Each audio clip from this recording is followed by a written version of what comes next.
So today we are talking about low dose naltrexone, or LDN for short.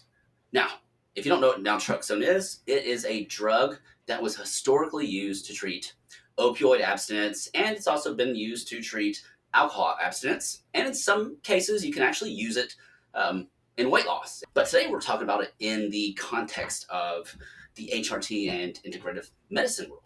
Well, you may be wondering, why would we even have a place, or why would it have a place in the HRT world? Well, the biggest reason that we use it, the biggest indication would be in Hashimoto's disease, which is one of the most common causes of thyroid disease, especially in the developed world. And if you think about it, the vast majority of cases of thyroid disease, hypothyroidism particularly, is caused by Hashimoto's. So if you know somebody that has Hashimoto's, chances are better check the siblings, better check the parents, better check the kids, because they probably have it. Anyway, so naltrexone, it is what's considered a pure opioid antagonist, meaning it purely binds and blocks the receptor. Nada. It sits on the place, occupies that receptor. Cool. Now, what utility does it have in the HRT world? Well, naltrexone, what happens is it'll upregulate it'll upregulate what's called opioid growth factor, or OGF for short. Now, how's it do it? Let's talk about it. So when you introduce naltrexone, what it does is it binds these OGF receptors. Well, if it binds the receptors, it displaces OGF that was previously on those receptors. Guess what? Those newly displaced OGF, they need a new home. Your body compensates by upregulating more receptors, and then they can bind that.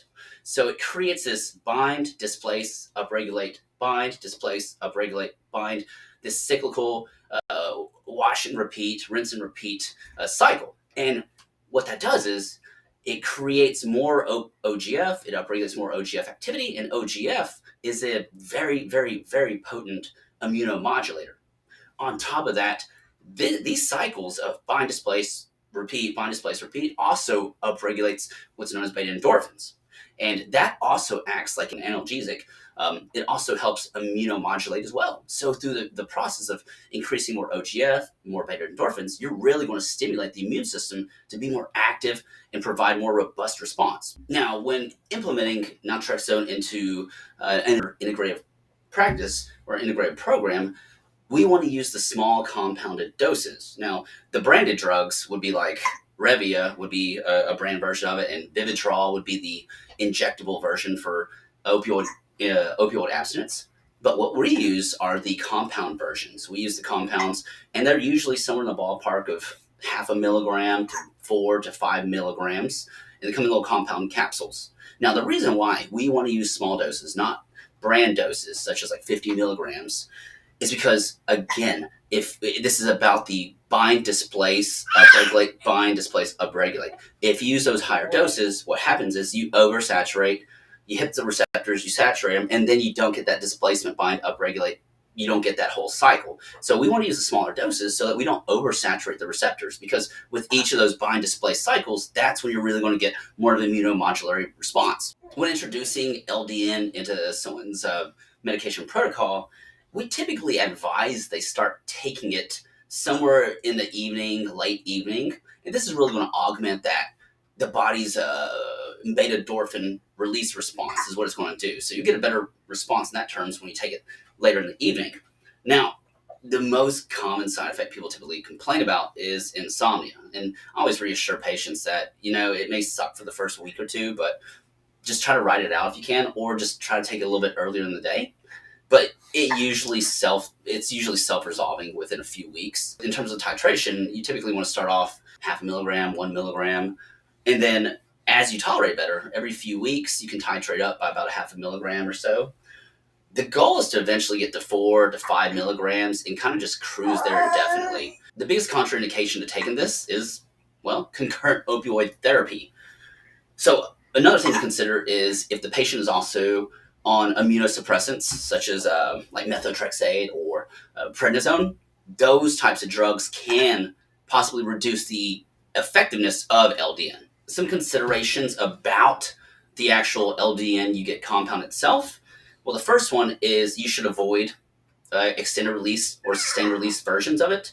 Again, the whole goal of low dose naltrexone is to displace, bind, displace, upregulate, bind, displace, upregulate. Is to do that. If you have an extended release formulation, it's almost like having extensive binding of the receptors, and therefore you're not going to get that upregulation cycle.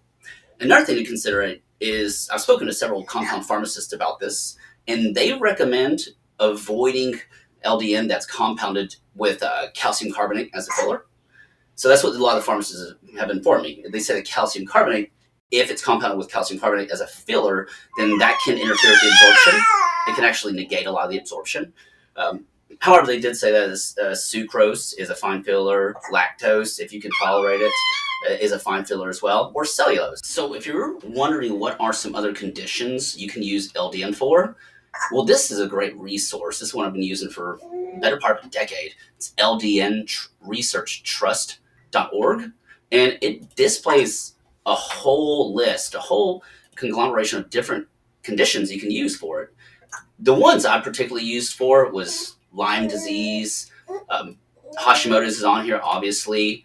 I've used it for Ehlers-Danlos, however the hell you pronounce that. Some other infectious conditions, infectious diseases you can use it in. Here's a big one, long COVID. Done that only a couple of times. But as you can see, there's a lot of different categories that you can use LDN in. Here's a whole list of different cancers and malignancies you can use to treat it with.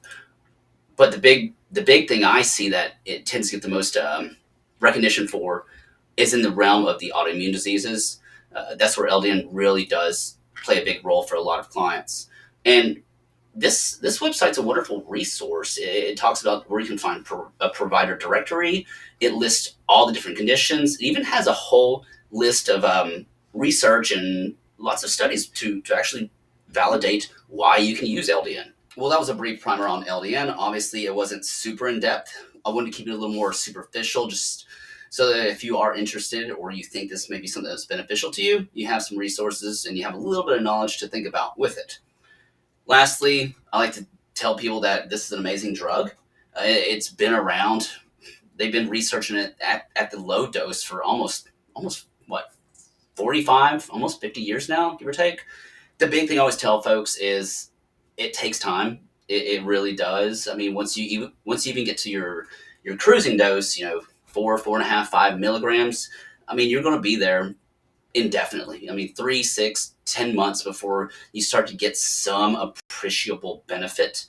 So again, it's long and slow, play the long game, and hope you enjoy the video.